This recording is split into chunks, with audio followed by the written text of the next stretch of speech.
അസ്സലാമു അലൈക്കും വറഹ്മത്തുള്ളാഹി വബറകാതുഹു. അൽഹംദുലില്ലാഹി വകഫ വസ്സലാമുൻ അലാ ഇബാദിഹിൽ ലദീന ഇസ്തഫാ അമ്മാ ബഅദ്. പ്രിയമുള്ള സത്യവിശ്വാസികളെ, മുഅ്മിനീങ്ങളെ, അൽഹംദുലില്ലാഹ് ഇപ്പോൾ എത്തിച്ചേർന്ന് നിൽക്കുന്നത് തുർക്കിയിലെ ഏറ്റവും ശ്രദ്ധേയമായ ഒരു സ്ഥലമാണ്. അത്താതുർക്ക് എന്ന നാമം എല്ലാവരും കേട്ടിട്ടുണ്ടാവും. തുർക്കിയിലെ രാഷ്ട്രപിതാവായിരുന്ന മുസ്തഫ കമാൽ പാഷ എന്ന വ്യക്തി 1981-38 കാലഘട്ടമാണ്. 938 കാലഘട്ടമാണ് അദ്ദേഹത്തിൻ്റെ കാലഘട്ടം എന്ന് പറയപ്പെടുന്നത്. അദ്ദേഹം പട്ടാളത്തിൻ്റെ മേധാവിയായി, ജനറലായി വരികയും പിന്നീട് അദ്ദേഹത്തിൻ്റെ കൈവശത്തേക്ക് അധീനപ്പെടുത്തുകയായിരുന്നു തുർക്കിയുടെ മണ്ണ്.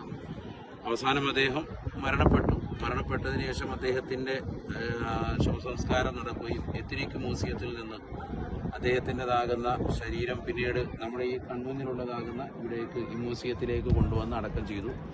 അത് 38-ൽ മരണപ്പെട്ടതിന് ശേഷം 15 വർഷങ്ങൾക്ക് ശേഷം ഏകദേശം 1953-ലാണ് ഇവിടേക്ക് കൊണ്ടുവന്ന് അദ്ദേഹത്തിൻ്റെ ശവകുടീരം സ്ഥാപിക്കുന്നത്.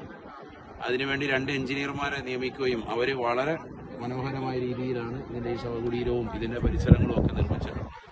നിങ്ങൾക്കെല്ലാവർക്കും ചുറ്റുഭാഗത്ത് കാണാം. ഈ വലിയ വിശാലമാകപ്പെട്ടതാകുന്ന ഒരു സമുച്ചയം, കെട്ടിട സമുച്ചയം. ഇതിനോട് ചേർന്ന് വലിയ മ്യൂസിയമാണ്. ആ മ്യൂസിയത്തിൽ പല കാഴ്ചകളും കാണാൻ സാധിക്കും.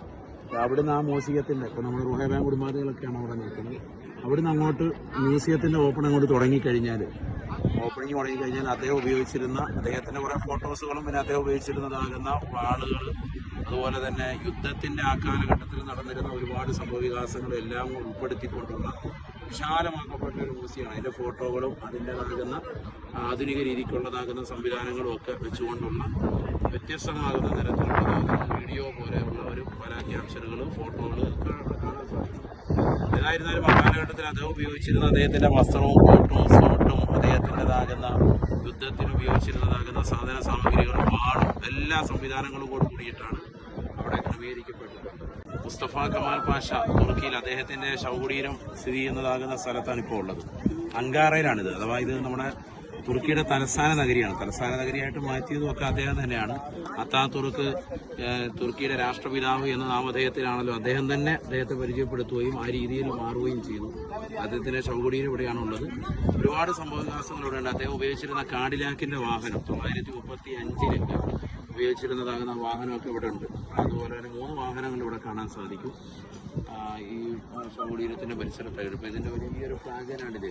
തുർക്കിയുടെ ഏറ്റവും വലിയൊരു മനോഹരമായൊരു ഫ്ലാഗ്, ലോകമെമ്പാടും എല്ലാവർക്കും അറിയാവുന്നതാകുന്ന വളരെ മനോഹരമായൊരു ഫ്ലാഗ് ഇവിടെ ഉണ്ട്. പിന്നെ ഇവിടെ ഇദ്ദേഹത്തിന് ശേഷം രാഷ്ട്രപിതാവായിട്ട് പിന്നീടുണ്ടായിരുന്ന 1984-973 കാലയളവിൽ ഉണ്ടായിരുന്നതാകുന്ന ഇസ്മത്ത് ഇനോനു എന്ന് പറയുന്ന വ്യക്തി. അപ്പോൾ അദ്ദേഹത്തിൻ്റെ ജീവിതകാലഘട്ടമാണ് 1984-973.